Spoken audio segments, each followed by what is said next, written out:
ഞാൻ പല സ്ഥലങ്ങളിലും പറഞ്ഞിട്ടുണ്ട്. ഞങ്ങളുടെ വീട്ടിൽ ഞങ്ങൾ 3 സഹോദരങ്ങളാണ്.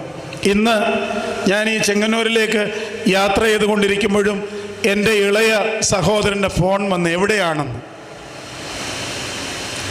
ഒരു സഹോദരൻ ചെന്നൈയിലാണ്. വല്ലപ്പോഴും അവനും വിളിക്കും, ഞാനും വിളിക്കും. ഞാൻ പൂർണ്ണമായി വിശ്വസിക്കുന്ന ഒരു കാര്യമാണ്, ആ വിളിയുടെ ആ കരുതലിൻ്റെ പ്രധാന കാരണം ഞങ്ങളുടെ വീട് അത്ര ചെറിയ വീടൊന്നുമല്ലായിരുന്നു, കുറേയധികം മുറികളുള്ള വീടായിരുന്നു. പക്ഷേ ഞങ്ങൾ 3 സഹോദരങ്ങളും കൂടെ ഒരു മുറിയിൽ പാർത്തതിൻ്റെ അനന്തര ഫലമാണ് ഇപ്പോഴും ആ ബന്ധമെന്ന് വിശ്വസിക്കുന്ന ഒരാളാണ് ഞാൻ.